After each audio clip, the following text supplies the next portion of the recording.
having empathy for each other is a huge, huge factor in having an enjoyable, nice place to live, to call home, a community that you can call yours.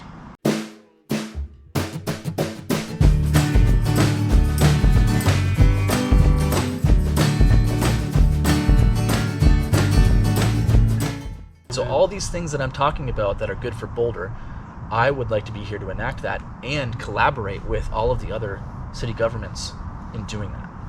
Having that cohesive regional approach to things.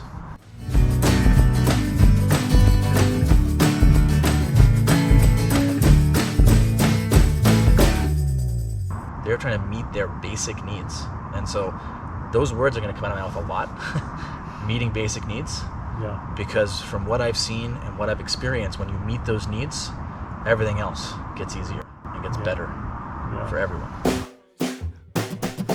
We ain't throwing starfish here, now we're having a good party. Talking about structural change. We believe the land is sacred, even beneath that vacant parking lot, where the weeds are doing their best to express the need for something different. Gonna make some space for you and me to live here all together. Gonna make it safe and fun for kids to get around the town. Gonna find me a residential pedestrian district where I can gracefully grow older. Gonna spend my remaining years sharing Boulder. Hello, Boulder and the wider world. This is the Sharing Boulder podcast. My name is Philip Ogren, and for episode 36, I spoke with Silas Atkins, who is a Boulder resident that is running for city council this fall. We met at Keeywayden Park in Southeast Boulder and talked about a wide variety of subjects, including making government work better for people, the need to build housing in the short, medium, and long terms, the possibility of creating a public financial institution that is geared towards social housing, safe parking, and sanctioned camping, and the need for more empathy for all members of our community. I hope you enjoyed this conversation with Silas Atkins. Programming note: I apologize for the poor sound quality of this interview. The lapel mics that we wore did not pick up the audio, and the microphone on the camera picked up the audio instead. I'm not sure what I did differently this time. There was more ambient noise and noise from nearby activities of children playing, dogs barking, people talking, and cars roaring by. However, Silas and I agreed that the conversation itself is easy to hear, and so we decided not to re-record the interview. But before we get started, dear listeners, I have made very few and half-hearted attempts to engage with listeners by soliciting feedback. That said, I have been encouraged by the many times people have thanked me for making the podcast and telling me about things they learned on the show. It's a big boost to morale to know folks are listening and getting something out of it. However, I have been rather reluctant to set up a dedicated email address for the podcast that I can announce on the show so that people can comment on previous episodes or leave other feedback. This summer, I set up a profile on a website called Linktree, which provides a contact form where you can reach out to me. If you run out of space on the form, don't worry. Submissions go straight to my email address, and we can just communicate via email if you have something long-winded that you want to say. You can find my Linktree profile by typing linktree.com/Philip Ogren. This link is also on the front page of the Sharing Boulder website. Despite the relative difficulty of getting in touch with me, I received some listener feedback last month concerning episode 33 with Tara Weiner from a listener from Marietta, Georgia named Alan, that I thought would be fun to share, with permission, lightly edited for clarity. Alan writes, as a non-resident visitor, it would seem to me, rather than going after the airport, not that I care, but $54 million impact and at least $12.7 million in federal grants that may need to be paid back to the FAA, why are you only looking at a 200-acre property for new housing? Also, I know it's a NIMBY issue, but what came first? The airport. If you move into an airport area, whose problem is that? The airport's? The city? It was there when you bought or moved into your home. You are the issue, not the airport. I understand that this may be the third rail, but according to Boulder's Open Space Mountain Parks website, there is over 45,000 acres of open space in the city of Boulder. Seems high to me, but again, I don't live there. If you only took 5% of the land, that would be over 2,225 acres, or 10 times the size of the airport. So let's say you can have an average of 20 units per acre between houses, townhouse, and apartments, aka planned communities. The airport could support 3,580 units. 5% of open space could support 45,000 units. Here's what I replied. I tried not to dive too far into the weeds on the airport in my conversation with Tara. I'm on a community working group that is giving city feedback about what the community wants for the airport, and I've met a bunch of experts and community activists and have toured the airport earlier this year. I'm not an expert, but there is lots to say about all of your comments. I have a friend who calls the open space program the, quote, vacant lot land program, and there's quite a lot of that 45,000 acres that isn't picturesque mountainscapes, but is rather unproductive and could be reimagined in a variety of ways. It would be very difficult, both politically and legally, to repurpose 5% of it for housing. It also tends to be, by definition, on the periphery. I would hope that Boulder would not try to build a bunch more car-dependent suburban sprawl-style housing on the edges of town. The airport is not exactly centrally located, but the location is not bad either. Even if the economic impact of the airport, plus what we might owe the FAA, is $154 million, that's a fraction of the economic impact from building 2,000 housing units on land that is worth at least $358 million. I don't have any idea what the FAA will cost to pay off, but I'm pretty sure the economic impact numbers of $54 million is grossly inflated. If you saw what a rundown dump it is, I think you would also be skeptical. As for noise, what I've heard from community activists is that the number of touch and goes from the training schools has increased the amount of noise by a very wide margin in recent years, and they feel like their complaints are not being heard and that there is no accountability from the voluntary noise abatement program, which is widely seen as lacking any real teeth. Program note: I am hoping to have an episode later this year that is dedicated to discussing the airport and the possibility of building housing there. Okay, one more thing before we get started. I want to recommend a podcast that I recently discovered that I am excited about, that David Adamson turned me on to. It is called Building Local Power, and I will put a link in the show notes. I have only listened to 3 episodes so far, but I was really moved and inspired by the episode from May 18th of this year, titled Housing is Where the Heart Is. Check it out. Without further delay, here is my interview with Silas Atkins. Hello, Silas. Welcome to Sharing Boulder. Thanks so much for being here this evening, taking time to do this. Do you mind introducing yourself? Absolutely. My name is Silas Atkins. I've been living here in Boulder since about this time in 2016, so coming up on 7 years now, I believe. And I am very involved in the community and appreciate the opportunity to talk about things. Great. Well, I understand are you officially running for city council, or still kind of in this phase of like unofficial prospective candidate? I guess. So everyone's an official prospective candidate at this point, because you can't file your paperwork until August 8th. Okay, so right. I should know that. I am running in terms of I plan to file the paperwork and do all the things that I need to on August 8th. Okay, great. Well, so number one question, why are you running for city council? I am running for city council because I am all about people. I believe that is the root of everything. When we look at the fact that people need their basic needs met, mm-hmm. and a lot of what is currently in place for policies in city government, county government, state government, and federal government are designed not around meeting people's needs, but around policing people in some shape or form. So that is everything from the actual police on down to how you can do something to your home, to how you can apply for help if you need it, to how city council government and government practices are implemented by the people doing them. And I feel like we've drifted very far away from the fact that we should be community focused, looking at the needs of the greater good versus individuals, and that government should be there to meet that need, not to serve as a gatekeeper of some kind to people that are trying to live their lives.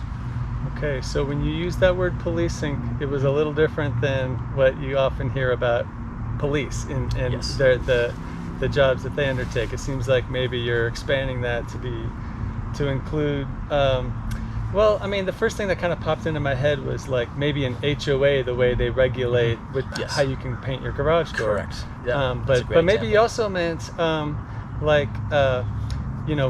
when you're filing, if you need a benefit, if you're eligible for a benefit, the way you file for that and the way that can be difficult or onerous or something like that. So Absolutely. that all kind of falls under policing. Everything because ultimately when it comes down to it, all of those pieces serve to have the community, the city people are living in, the area they're living in, the neighborhood they're living in, work a certain way, rather than for it to benefit everybody. Okay. There's a lot of things that can be brought back to racism, redlining, other pieces like that. A lot of those have been brought up and talked about already. So I don't want to revisit those necessarily, but those do drive me. I personally have had to apply for benefits myself over the past year, and the amount of information you have to supply, the number of times you have to supply it, the way you have to supply it, the methods that are used to notify you. I applied for LEAP heating assistance this year.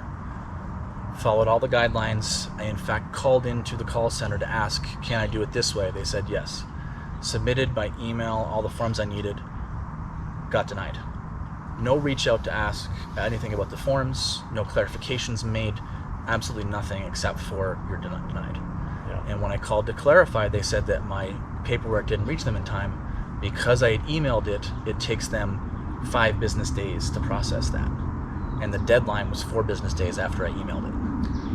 I've heard of email systems where it goes onto a hard disk, onto a barge, across a ferry, loaded, and then the email gets. It kind of sounds like that sort of preposterous that it would be. The email requires. I mean, the whole point of electronic communication is to shorten communication time. Right. So that's and I totally unintuitive. Yeah, and I do understand there's a lot of pressure right now. There's a lot of people needing help, and there's not enough people to process that. Yeah. That's fine. I understand that. If that's the case, we need to extend that timeline. We need to note the date that it was submitted, not the date it was processed, etc. So there are solutions that can be had to this. And having gone through that myself and recognizing I sit in some privilege as a white cishet male. I get a lot of things that aren't as hard for me as others.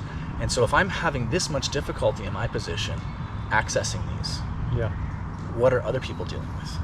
And so those are the people that I'm thinking about when I decided that I wanted to run for city council.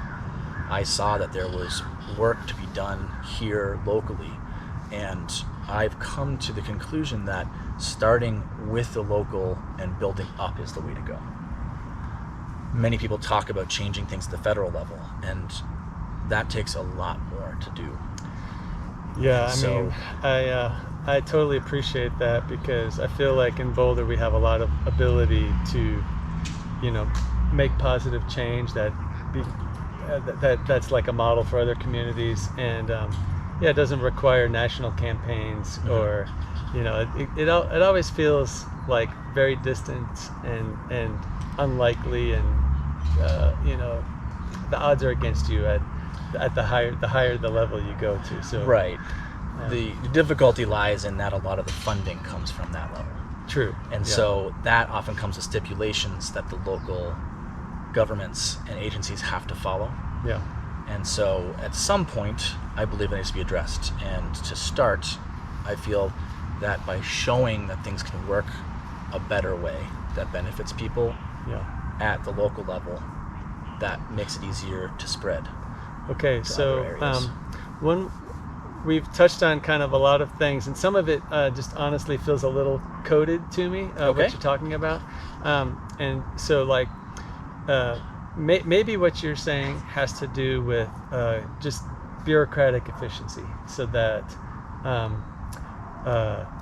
you have a form, you have clear guidelines of how to fill that out and what the requirements are, and just to smooth that out. Is that part of what you're saying, or is it kind of more to it than that? Yeah, that's part of it. I think that's the first step. Okay. We have a housing crisis. That's Yeah. easily the biggest issue right now Okay. that affects people. And you look at that and you can see if you have housing, you're more likely to have a job. You're more likely to have a job that has benefits. You're less likely to need other services, etc. And so if we start with something like that, what are the reasons why housing is not being built? Yeah. How do we change the policies, procedures, permitting, etc. that goes into that to make it so it's more efficient? It's a lighter load on the city staff. Yeah. I don't want anyone in city staff who's already working hard to work harder. I want to make their process easier. Yeah. That's going to be, to me, so much more effective when it comes to moving things forward. Yeah, that's a theme that's come up in conversations I've been listening in on, where city staff is really struggling right now to do all the work that's in front of them for a variety of reasons. The labor market has done weird things to Boulder City. With 2020 and the pandemic, we had a huge crisis in terms of sales tax revenue going down. And did people lose their jobs because of that, or was it?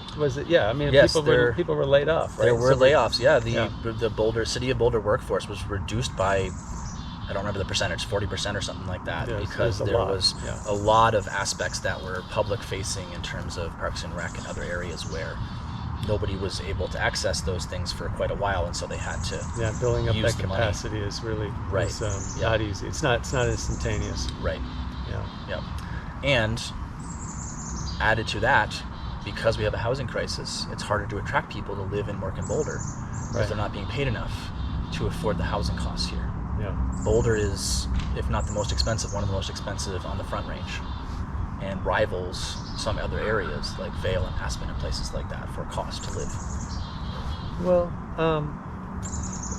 so when I think about improving government efficiency, a lot of times what that really means is like deregulation and like making everything easier and like more of a free-for-all. Are you kind of libertarian in your views here, or is that am I way off of where you're going with this? No, I wouldn't. I'm not a small government person. I do believe though that the government needs to work better for the people it's representing. Yeah. We are working with elected officials, and the purpose of that was that person works on benefit of the people that they represent. Yeah.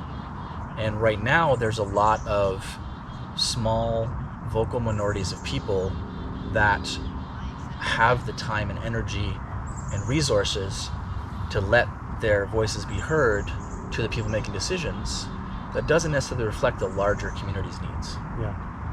And so I value the fact that they want to make sure that things are going well for them and their neighbors and their friends and everybody else. Yeah.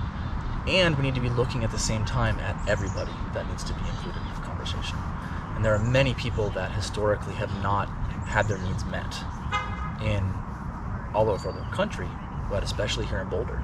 There's a huge discrepancy between those that are sitting at the top and those that are at the bottom of things. And to have everything work together and have a community that we all enjoy spending time in, we need a little bit of everything.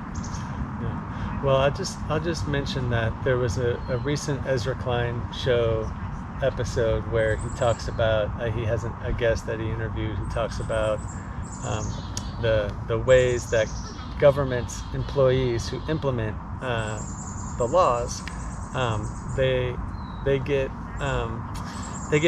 not marginalized, but their jobs become much more difficult by the way the sort of the social structures of how government actually works in practice. That basically, like, we tend to err on the side of caution in terms of making sure we follow every aspect of the law, to the point where it's like things that are suggested in the law, like for example, become codified in practice as expected and required. But I can kind of tell that there's a bigger philosophy here than just government efficiency. And so maybe we could just kind of dive into housing and what your thoughts are about how to make housing more accessible and affordable to folks here in Boulder. Absolutely. Right now, with everything that I've learned around this, the first thing we have to do is build. Okay. We need to simplify the process to build and get more units out there. Okay. That creates a natural effect of leveling out costs for rent, for purchase, etc. Okay. There's less scarcity, and so the prices don't get driven up as high. Okay. I remember when I first moved here, the fall of 2016, when I moved here, I remember we were looking for a place to move, and we were examining all of the prices that we saw on the rentals available through sites like Zillow and places like that, and I saw a pretty consistent rent amount for places in the area I was looking. And I distinctly remember that an apartment building with somewhere on the order of 80 to 100 units opened up after construction sometime in that fall. And I saw within weeks to a month after that opened, I noticed that the prices I was looking at, I kept an eye on it, in that area. Things went down. Interesting. In general, in Boulder, in the areas that I had been keeping an eye on. Well, and so this is a theme that keeps coming up about the elasticity or the lack thereof of Boulder's housing market, and I would love to get in the weeds on that with an economist. I mean, I don't mind doing it with you too, but I'm not the person for that. But I don't claim to be a data or economy person or any of those things. I consider myself someone who cares and who wants to take that desire to ensure everyone is taken care of, to enact the things that need to happen with the guidance of people that know a lot more than I do. The things that I'm talking about are things that I've learned by reading information about people that are very well versed in this area. And so I've seen enough times where those solutions provide results in studies and other areas that I feel strongly that that's the way to go as a first step. Well, so building housing in some respects is extremely easy. You just tell developers, here's what you can do, and go do it, and they'll go do it. Of course, they'll go build skyscrapers if you let them, and very large condo towers. They might build luxury. They will build luxury condos and large mansions on whatever empty lot they can find. So what's your kind of thought process around what kind of housing do you want to see built, and then how do you go about incentivizing that kind of housing? So there's two aspects to that. So the first and the initial phase I've been talking about is just building. And even if every unit that's built at first is luxury, that still opens up space. Because the unit that used to rent for $1,500 for, say, a 3-bedroom, that is now renting for upwards of $3,000 in some cases, then that price is being charged, or a little more is being charged on a unit that's a luxury unit, and someone who was paying that $3,000 but could afford $4,000 will go look at that one. It's new, it's flashy, it's nice. Then you free up that other unit that's at a lower price point, and if we don't have, for example, occupancy restrictions, then you have enough people that can move in and afford that potentially. That's just the first step, though. This is actually a point that Connor Doherty makes in his book Golden Gates, which is a history of the YIMBY movement in San Francisco. He talks about how if you got a couple tech bros competing with a couple of plumbers for the same apartment, the tech bros went out. And so the point is that you can't just stop building housing for rich people, because rich people tend to want to live somewhere as well, and they will even live in small apartments if there's nothing else the market will afford them. So I'm kind of on board. This is an argument David Adamson and I have had about whether Boulder needs more luxury condos or not, and I don't want to come out and say yes, I'm for luxury condos, but I will say it's not a clear no to me. It's like I'm ambivalent about it. Like to your point about rich, there's a lot of rich people in Boulder, and they also want to live somewhere. So the answer is it's yes and no. Yeah. So yes, right now, maybe no later. Okay. And that's the second part of things, which is that we need to not only build, we also need to build affordable units, Yeah. income restricted, etc. Yeah. Trying to do that first, though, has led us, is one of the aspects, one of the many areas that have led us to where we are now in our housing crisis. There's a idea that we can't build anything until we build affordable housing, and then affordable housing never gets built, Yeah. and people get stuck. And so we need to, my main thing is, I'm currently looking at it from a step way, do this first, then that, then that.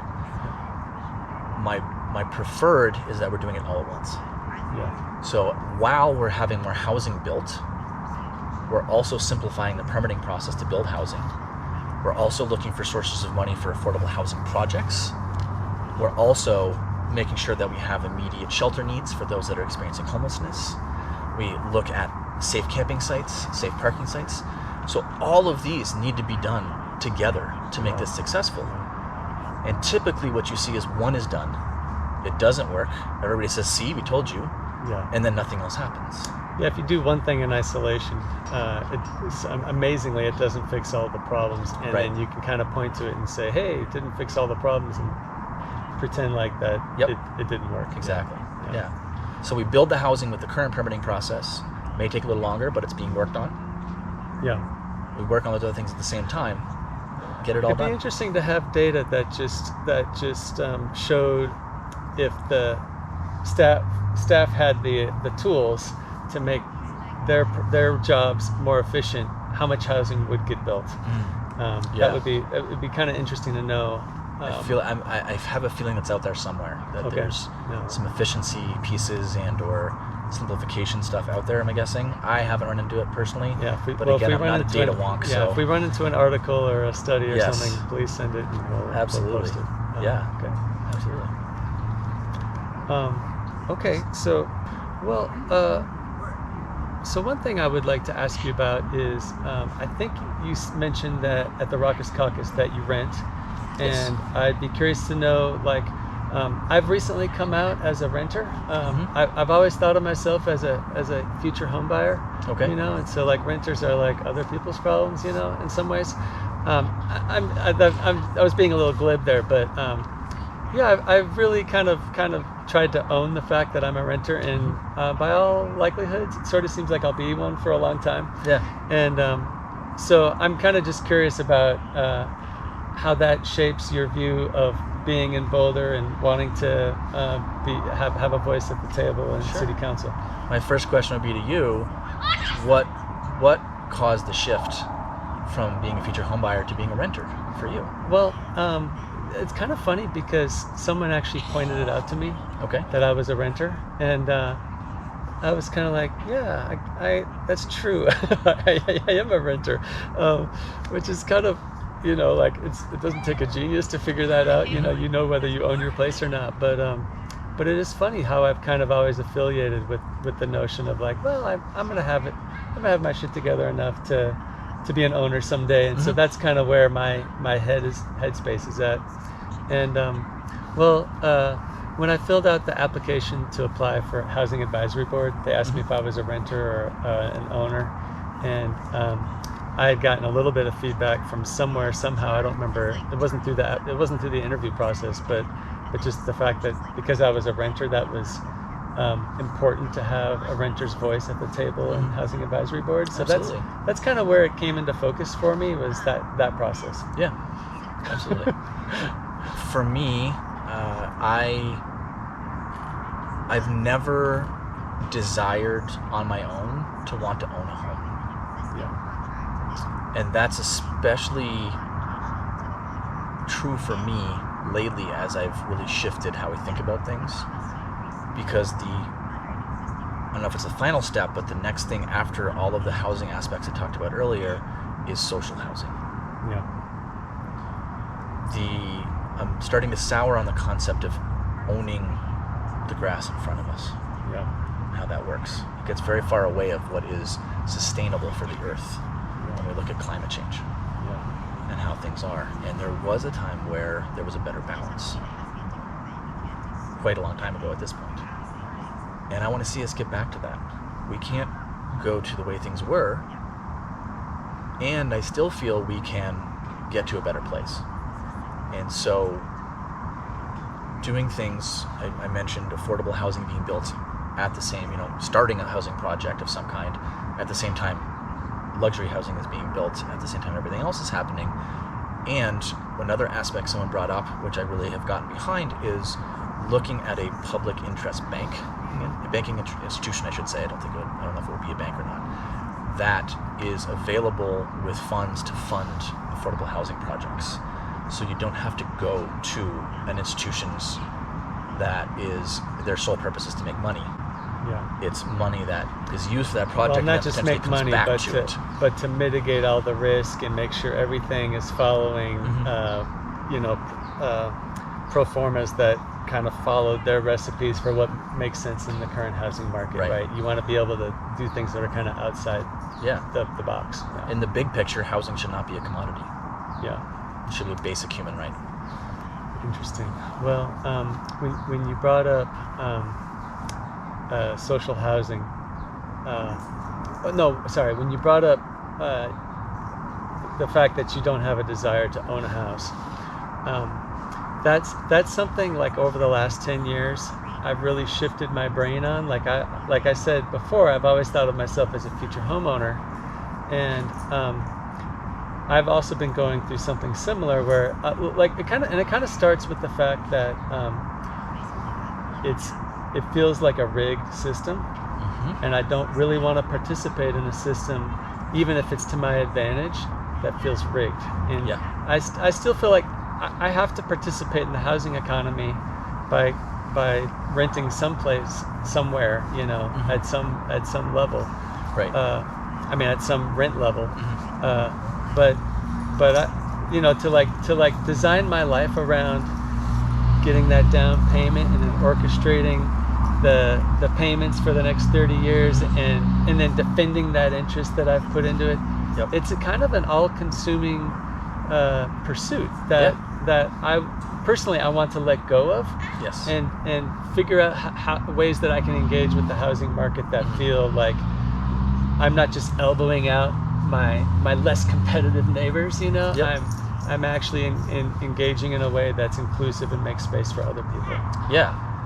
And that it can also be as simple as I don't want to maintain a home and mow the lawn. So that's where I started. Yeah, I'm with you on that too. I've come away from that. Living in Colorado, I only want to see grass in places like this. Yeah, and then it should be a specific breed that uses very little water. Totally. Shared grass, shared lawns. Yes. And that's something that's really appealed to me as time goes on. When I say social housing, there's also community housing, and each has its slight differences. Yeah. I'd have to look up each to make sure I'm talking about them correctly. Again, I don't propose to be an expert in anything, just someone who's passionate about it. And so one thing I know is an area that really appealed to me lately. I luckily have come to a situation here where I can rent in Boulder and stay in Boulder because I have my family surrounding me. And so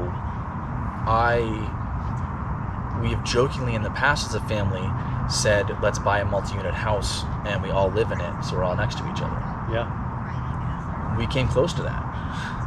We were trying to get houses next door to each other so we could take down middle fences and have a big backyard that is shared with everybody. I really enjoy areas that have that as a central point. There's a great neighborhood, and I forget the name of it, up in North Boulder. Holiday.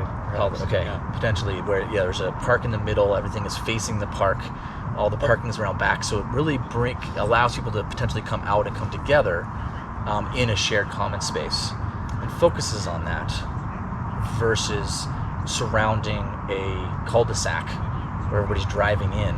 Yeah, there's a giant asphalt meadow in the middle, and everyone goes straight into their two-car garages. I've made the most of that living here. When I first moved here, the street that I lived on, I counted one day, and there were 17 homes on that little section of street with families, with kids at some age level, infant on up to high school. Yeah. And at any given time, most evenings, there would be a group of a good 5 families of that 17 gathering out in the street. In a cul-de-sac? No. It In was a through street. It was a through street. And it was a fairly busy through street because of the way it connects in the neighborhood. The neighborhood I currently live in, and I've managed to live in most of my time here, is Martin Acres, which is close to where we are now. And so there's some main streets that kind of that divide it this way. There's 3 of them. And then there's between those streets are the little sections of streets that you tend to gravitate to because it's where your closest neighbors are. And so in that section, between those 2 end cap streets, we would all go out, and there was a group of us that lived towards the middle of that area. So we'd be in the middle. All the adults would be standing there talking in our front yards, largely in each other's front yards. We'd have a beverage, we'd have a conversation. The kids would have their skateboards, their scooters, their bikes, all riding in the street. And all the adults would be responsible for facing in different directions to make sure we're watching the street. We'd yell out car. Kids would come out on the sidewalk, and then go back after the car was gone. And I look at how much work that took to happen, but we made it happen because everybody really enjoyed it, and how much easier we could make that to have that kind of common gathering space for people. It comes back to community. It comes back to us supporting each other. And so right now we're in an economy where we have to exchange services largely by money. I've also been working on surrounding myself with community where we can exchange expertise with each other, just general help with each other. Oh, you help me move, I help you move, that kind of thing.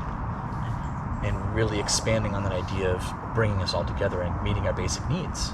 Does that economy have a name? I feel like I've heard a clever name for it. There's the sharing economy. There's a few different variations depending on what you're looking at. That's not the one I was thinking of. There's one that has a play on the word free, and I can't remember now what it was. Oh yeah, sorry. Yeah, there's a few different websites that are attempting doing that. For example, I'm part of a group called Buy Nothing on Facebook, and you post items that you have in your abundance that you don't need anymore, and you let everybody in the group that has an opportunity to scroll through see if it's something they need and get, rather than having to go through the process of dropping it off at a thrift shop or something like that, and then somebody having to luckily walk in at the same time they need it. This gets a large audience, and it's limited to people in the south part of Boulder, so it's largely people that you might interact with going around in the day. So there's that. There's also I like to look at it as the barn raising principle, where in many communities, and the one that comes most easily to mind that I think has been covered in media and things like that is the Amish community. Sure. And Amish barn raising, where as a community, when someone needs something done, they come together as a community and they do it. And then when the next person needs it, they come together as a community and do it. And it keeps going around. And it all equals out in the end, ultimately. But more importantly, even if it doesn't, you've helped somebody out. And so I look at building more housing, getting more people involved, having more people of different backgrounds and experiences in Boulder, for me, makes it better for every single person here. Yeah, well, one way to kind of make that scale a bit is the whole thing that's underway with the modular factory over on the BVSD property, and providing opportunities for some mobile home development, some to be turned into fixed foundation housing, and you can imagine lots of ways that Habitat for Humanity and people volunteering through organizations like that could really do some, not necessarily old-fashioned barn raising, but some newfangled barn raising. Exactly. Yeah. Right. Yeah. Barn raising is the principle to build it on, but modify it for whatever your situation is. Yeah. Right. It's finding the solution that works, not necessarily forcing a solution on everybody. Giving people some choice, even. We hear that all the time, talking about getting choice. Well, if we limit things as to how they're done, people don't get that choice. So why are we doing that as a society, as a community, as a city? What is the purpose of that? Well, I think the purpose of it is, the just to play the role of NIMBY for a moment.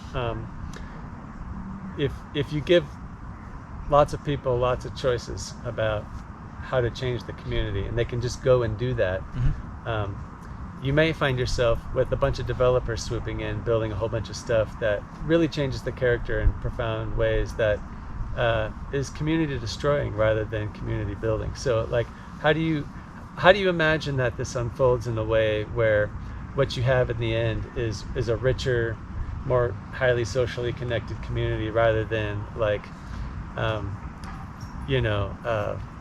sterile units, that are just commodities. Yeah, there's a couple aspects of that. The first is to shift the rules and the permitting process and other things to disincentivize that. Okay. Yeah. The second part of that is I keep hearing people say developers swooping in. It happens time and time again. I see it in emails and posts everywhere. I have yet to have someone show me where it's happening. So if that is the case, if that is happening, it needs to be addressed. Yeah. And we need to incentivize that. And I've actually heard there was a great example for this, which is there's a development that's being worked on. I don't know what stage it's at now, which is over where, let's see, where it's in it's on East Pearl, between Pearl and Spruce or Maple or one of those streets, butting up against 28th Street. And there was a bunch of commercial businesses there in fairly old buildings and things like that. And so there was a process to buy up those buildings and convert it into housing. You're talking about Boulder Junction at 28th and Pearl? No. It's on the west side of 28th Street. Okay. And so it's an area that there used to be a thrift shop that's since moved. There's right now Aries and the tire exactly. shop. Yeah, yes. That's at 26th and Yep. Spruce. Exactly. So in between 26th and 28th and Pearl and Spruce, I think. Yeah. And so I remember looking at the application process and some of the things that were coming up in the city council meetings where that was being addressed. Mm-hmm. And I heard from the developer, we can't make our money back unless we build fewer units and charge more for a bunch of them. So that development went from, I don't remember the exact numbers, but say there was 100 units that were proposed, and 20 of those were supposed to be affordable units. Yeah. They ended up making it 8 of them and 6 giant mega buildings to sell more money because they had to pay back the people that had invested in that project. Yeah. So there was certain criteria that we met. And so if that's the case, that was an area that they were trying to build more multi-unit housing, and it still struggled. So what do we need to change to make that better, to make it more incentivized? One of the aspects is not relying on outside development money for a project like that includes affordable housing. That's where this institution would come in and fund something that's more socialized, perhaps. Yes. Yeah. So build all the units that were there, fund the affordable units with that public housing money, and then maybe the rest of it is developers inputting into that because those units are market rate. Interesting. Well, I think, part of the financial model of that has to do with the fact that a specific person owns that property, Mm-hmm. right? So you can't just, even if you're a public financial institution that wants to fund a development, you still have to get that property out of that developer's hands, and then so that makes it more difficult to pencil out, perhaps. In the big picture, I think in the short term, it's working with the person who owns the land to say, because that project, they wanted to include affordable units. Yeah. And then they did the math and found they were struggling it. And part of why they were struggling was the stipulations that were put on them by the process, the permitting process and the building process and everything else. I'd be curious to go back and look at that one. The way I remember that being talked about at the city council meeting and presented where they were in the process. And this was like immediately after the new city council from 2021 that got voted in November. So it was like the December after that election. And he kind of got, whipped around the other direction because city council was then like, oh, we need more housing here on this very centrally located piece. And it was kind of an interesting development for him, I think. But I remember hearing support for that and then saying, I'd love to do this with you. This is a great idea for this, and it's not feasible. Okay. And that seems where it kind of stopped. I don't know where And that so project's that's, at. yeah, and I don't know exactly. I don't know where that project is either. Based on some But of I that. think what you're saying is that, as you're examining the ordinances that put projects like that into that kind of situation, Exactly. how can we change that? How can we Yeah. change that? That's something that can be changed fairly quickly. And so, there's short, medium, and long-term goals. And when I say that, that's in terms of achieving what happens with that, right? Meeting that goal. And that's where I believe we need to launch the short, medium, and long-term goals at the same time, because the long terms are going to happen out here. Yeah. The medium terms are going to happen here in the short. So then we put all our energy into the short while things are building for the medium, and have some people work on the medium. But the lion's share of the work that's being done is going to be done in the short-term pieces that'll have the most short-term impact. And some of those are fairly simple and can be stood up within a matter of months. And so I want to see some of those things happening right now as we work towards the other goals. Okay. Do you mind listing off some of those things? Yeah, so for me, it's a lot of what I mentioned earlier. So some of the most immediate things we need is people need housing, and there's a lot of people that feel there's a lot of people that feel unsafe being in certain areas due to the people that are experiencing being unhoused right now. And so there's a big call to have them not be in those public spaces. Yeah. I don't really prescribe to that because it's all everybody's space. Okay. That said, we also can't have people that are making that space unusable for others, right? It's for everybody. Everybody should be able to share that space. And so one thing that would immediately take care of that is safe parking and safe camping spaces. Yeah. Safe camping spaces has been stood up in Boulder and Denver, very successfully. So successfully they were already expanding it before the current administration was sworn in. That's how successful it was. And they're looking to continue that in the current administration. So if that model's already there, if it's been that successful, I believe that We could borrow it. we could do that right away. We don't need to do any studies. We don't need to do any pilots. We don't do any other kind of testings because we've seen it work. I've heard people say, well, that's Denver, not Boulder. We're not as different. I believe we're not as different as people make it seem. And I really strongly believe, and I've heard this at council meetings before, we need a regional approach to this. Yeah. Because what Denver does affects Boulder, what Boulder does affects Denver to Superior, to Louisville, to Longmont, etc. It just keeps spreading. Centennial, Aurora, you name it. This whole area gets impacted by each move. And so if we're all doing it in concert, in unison, it's better. Yeah. And so all these things that I'm talking about that are good for Boulder, I would like to be here to enact that and collaborate with all of the other city governments in doing that. Having that cohesive regional approach to things so that everybody's working at the same time, so that it's not putting a burden on any one community. Because that is a legitimate concern. Everybody's like, well, if only we do it, then we're taking on all that burden, and what happens to the communities around us? That's fair. Yeah. And we can mitigate it. We shouldn't stop doing those things because that's the concern. We need to answer that concern and do things that will address it.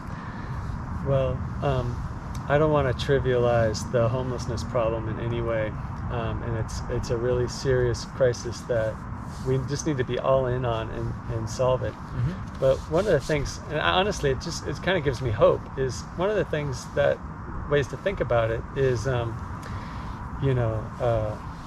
think the statistic I heard is on any given night in the entire county, there's perhaps 700 people living without shelter. Yes. And that's a lot of people. That's a lot of suffering.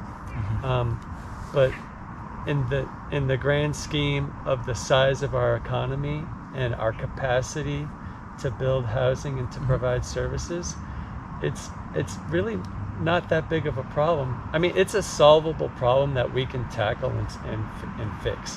That's just like a core belief of mine. Like 700 people. I did an estimate of how many empty bedrooms there are in Boulder, and I'm not suggesting that we put homeless people into empty bedrooms, but they're related, right? Like the fact that we have a ton of housing that sits empty Yeah. and people that go homeless. These things are connected. Absolutely. And the number of empty bedrooms, according to my estimate, is about 30,000. Mm-hmm. And 700 is like a rounding error on 30,000 empty bedrooms. Right. And as a community, if we could stop yelling at each other about what to do with people who are on the Boulder Creek path, and start building encampments and that's not probably the right phrase. Safe camping sites. Build more SROs, build more housing in general. This is something we can solve and make our world more beautiful because we kicked it. Yeah. We could. I would guess, without knowing the numbers or the math or anything else like that we could solve 90% of that by the end of this year if we implemented some of these measures. In terms of short-term fixes, right? Those are not permanent fixes. Yeah, of course. But it at least addresses the immediate needs of the entire community. Yeah, and homelessness isn't just lack of housing. There's the wraparound services and all kinds of other much bigger picture. Other considerations. But in terms of like getting people off Boulder Creek Path, like I think you're right in terms of like we could roll up our sleeves and absolutely take care of this, because the current things are not working. Yeah. If you go and take a tent away from somebody and make them move somewhere else, where are they to go? We don't have enough shelter beds. Yeah. We don't have a day services at all. Everybody has to leave the shelter every night, every morning, and then they have to compete for a spot to get back in. They have to take all their things with them. They can't leave anything there. Well, if all their stuff is taken from them, what are they supposed to do? So that's not effective. It's not going to work. Yeah. And that's where safe camping sites, safe parking sites. There are many folks that have stayed in their car when they've been in between transitional housing. I was lucky. I stayed with family of the month that I didn't have a place to live. So I was technically unhoused for a month because I didn't have any place that was mine. There was a gap between the end of one place and the other place that got dragged out way longer than I was supposed to. I was told it would be ready on this date, and 4 weeks later it was ready. Ouch. And I luckily had a place to go. I had a place to stay. And so I didn't have to live in my car. However, I did have stuff in there and a mattress pulled in because I was ready to do that if I had to. However, technically I can't park anywhere in Boulder to do that. Say that again? You technically I can't park anywhere in Boulder to do that. To do what? To stay in my vehicle. Stay in your vehicle. Right. Yeah. And so that's fine. We don't necessarily want people just randomly in neighborhoods. So that doesn't necessarily improve anything. We do need to give them somewhere to go, though. Yeah. It's very important that we are finding solutions for people. There was something you said around homelessness, and it's really a small number. My belief is that there's no number too small, because the number one, if there's one person's whose needs are not being met, then we are failing to some degree. Because we are in a country, in a community, especially here in Boulder, that has the means to do this. Yeah. I keep hearing there's not enough funding for everything. That's not technically true. We're choosing not to spend the money in the areas that will have the most impact. That is a conscious policy choice that has been made that can be changed. We can change that. And again, it benefits everybody. I think that's the hard part. You talked about earlier about if we weren't going back and forth at each other. Ultimately, when you get down to it, everybody's trying to meet the same need. They have a different viewpoint of how to meet that need.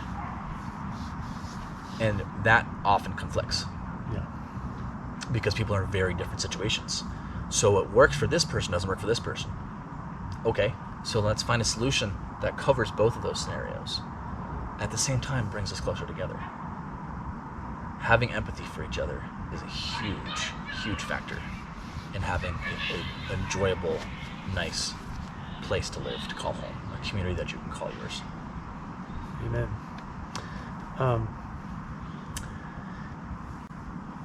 Whenever someone says we don't have enough money to do this or to do that, if you just wait long enough, they'll eventually say something about how much demand there is for housing, and which implies a kind of unlimited stream of money that wants to come into the community to live here and to participate. And these two things, I feel like, are possible. You can kind of flip the narrative a little bit to figure out how to make these two things meet up with each other, so that we could, and I know we do that in various ways in terms of the affordable housing program. Developers have to do cash in lieu or develop a certain amount of affordable housing. I'm sorry, I'm a little distracted because the mosquitoes are coming out. Yeah, and coming out in full so force. if you hear some percussion, it's just hands on slapping skin. But I don't remember where I was going with that. You were talking about how there's a statement about not enough money, but there's people that want to be here that can contribute to that. That's right. And, so that's those, part of it. Yeah, there's kind of a cognitive dissonance in terms of like, yes, there are opportunities for thinking about how to use our land more efficiently and make it more valuable by doing that. Yes. And the difference in the value that the city basically gives to people when they say, hey, you can make this more valuable now by doing this or that, you can recapture some of that by the way you structure how that gets handed out. So I just want to encourage elected officials to think creatively about ways to capture some of that value that our land has. And some of it's even just as simple as, what are we spending money on now? Yeah. For example, sweeps. There's been $2.9 million and another $2 million dedicated to that. Well, that's $5 million. What else could we do with that $5 million that would meet people's needs and solve that problem in the big picture of people not feeling safe in public spaces? And the answer to that is just like pivot and build safe camping sites. For example, that's to me is the most immediate way that money can be more impactful, because that's a lower cost solution. Yeah. Not the major affordable permanent housing, but that's a lower cost solution that could immediately bring people to a place to go, to give them a place to go, to be, to feel comfortable. It also seems politically more feasible, because to me, like, what doesn't seem reasonable is to say we're going to stop sweeps and then just stop there, right? Like, because I mean, I assume that if you didn't immediately have a backup solution for where people go, then the encampments that are present on our creek paths will sort of calcify and get more entrenched and grow, and that could be mitigated to some extent by outreach instead of removal. Okay. If people are treated as the beings that they are, versus not used, that's the wrong word in this case, rather than othered, then that goes a long way to taking pride in where you are. I see a lot when I am interacting with folks, when I've talked to folks. I have worked with other people to provide immediate need supplies to people that are experiencing homelessness, that are in a current in-house situation. And when I talk to people, there's a real thread that I hear through everything, which is a bit of, why do I care about what that person thinks if they're just vilifying me? And I want to change that, turn that on its head, because I want to see empathy on both sides. I want to see people be able to understand why that person might feel unsafe seeing stuff thrown all about. And I want those people to understand that person is just trying to survive. They're trying to meet their basic needs. And so those words are going to come out of my mouth a lot. Meeting basic needs. Yeah. Because from what I've seen and what I've experienced, when you meet those needs, everything else gets easier and gets better for everyone involved. So if we can find that balance, so in the short term, provide a place for people to get rid of their trash on a regular basis, daily, go around and collect things so things are not building up. Give people something, and it's especially true right now where we don't necessarily have the heating concerns that have been talked about of, an exploding propane tank and things like that. I've seen a lot of very negative language around that, and people being very, very flippant about that. That's a person who's trying to not die of hypothermia. And so if we look at it that way, okay, how can we meet that need in a safer way, in a temporary way, while we work on the longer term solution, short, medium, long term solutions? And so immediately I think we could spend that money, instead of removing everything, let's collect the trash, let's provide a place to go to the bathroom, so we're not dealing with that. There's a bigger conversation happening, and it's very tough right now because the federal government doesn't look at it well, but safe use sites for those that are experiencing some sort of addiction. Yeah. And so that way you hear about people talking about needles everywhere or other paraphernalia. That's not good. Yep. Yep. How do we solve that? We don't solve that by having people move around and just keep doing that everywhere else. Providing a space to do things is important. That's a tricky one because there's some federal stuff in place, and I know that just really was a struggle at the state level as well. So I know there's a bigger piece to that. In the short term, though, if we can provide people with their basic needs, maybe there's not as much need to use substances to numb what's happening for people. Because that's what I hear a lot of people have talked to. A lot of people I've talked to have talked about that. It's a way to just get by, because where else are they going? What are they doing? They're sitting there just trying to live, trying to survive. Yeah. And so if we look at that, housing is the solution to so much of this. It meets climate goals. More dense housing will meet transportation goals, which is also a climate goal. So everything's very interwoven and hooked together. Yeah. And housing's at the core of that, in my It mind. totally is. Climate change, affordability, inclusion, resilience, diversity, all of it. Yeah, absolutely. Cool. Well, we've been going for a while, and it's getting dark, and those mosquitoes are driving us crazy. And but I do want to give you a chance to, we've mostly done housing and unhoused issues, but you started off with some talk about ways to think about making government more efficient. But I'm just curious if you have anything else you want to cover, or final statements, or maybe you want to give a pitch. I don't know. The parting shots is what I'm Yeah, I'm not a big fan of pitches.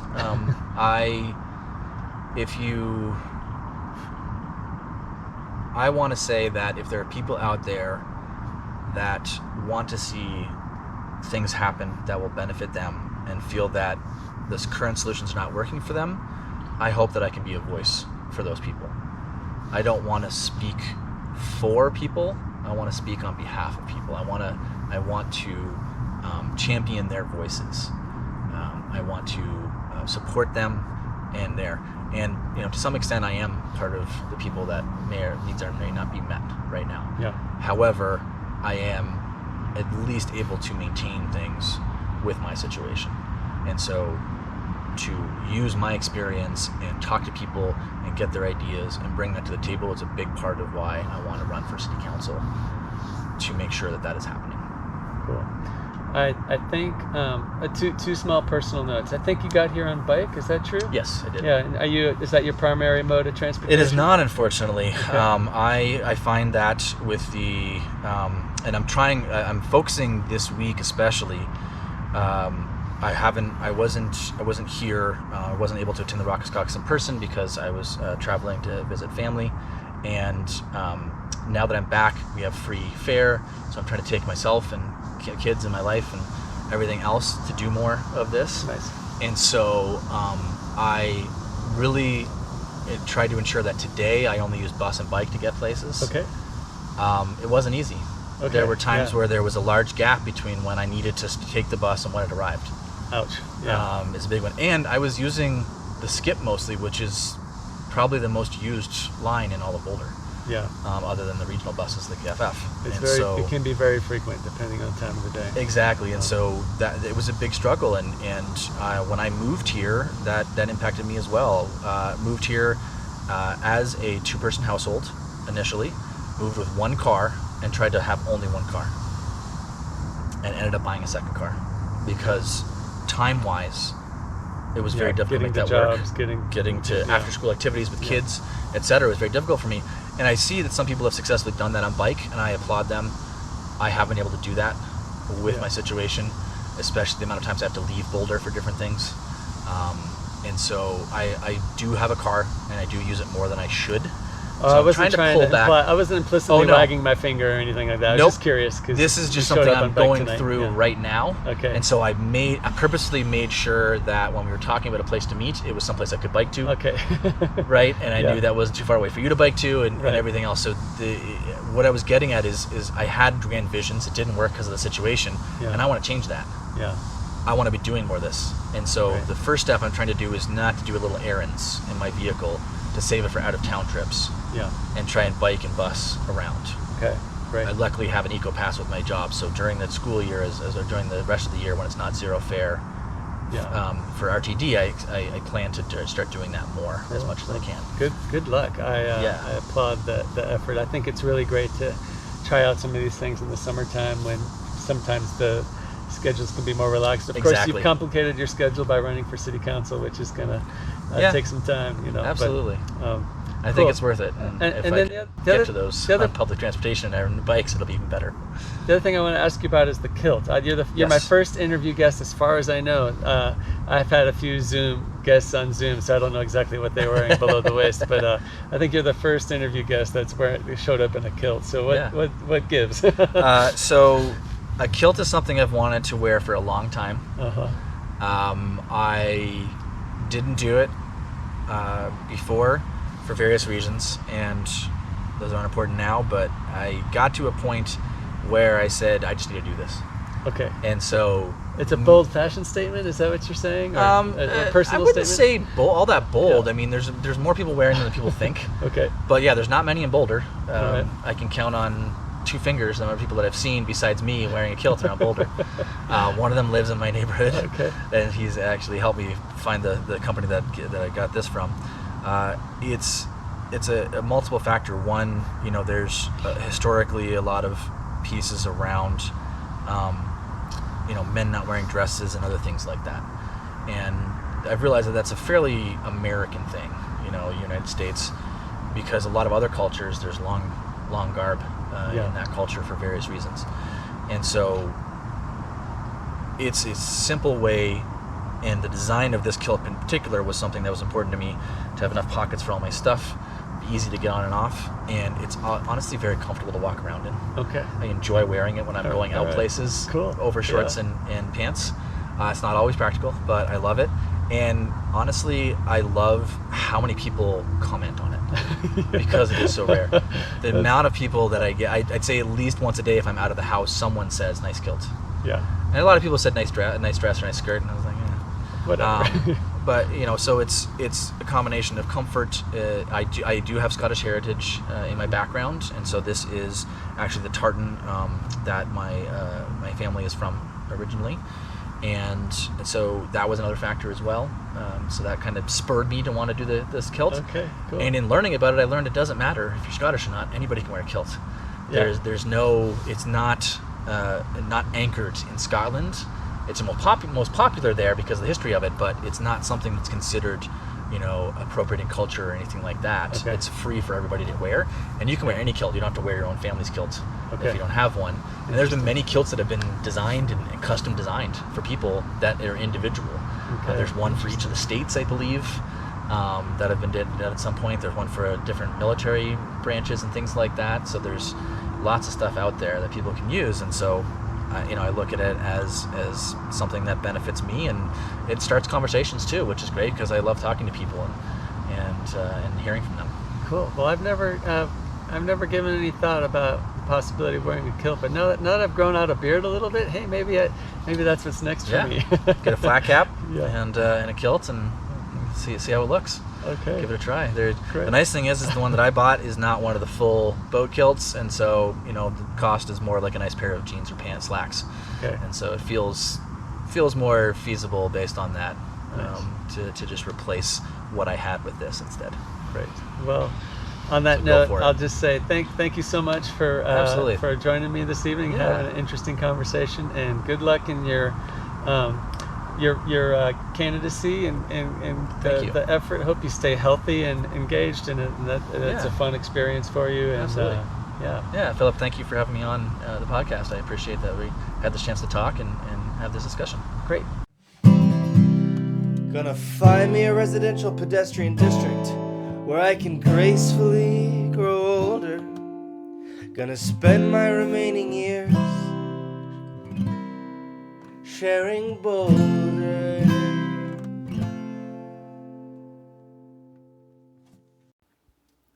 Thank you for listening to Sharing Boulder. Please support the podcast by sharing it with your friends and neighbors. You can contact me at linktree.com/PhilipOgren, which you can find by DuckDuckGoing Linktree Philip Ogren, or by visiting sharingboulder.us, where you can also find show notes and previous episodes. This episode of Sharing Boulder was produced by Philip Ogren, and the music was created by Nathaniel Ogren and Sack Lunch. Keep sharing, Boulder.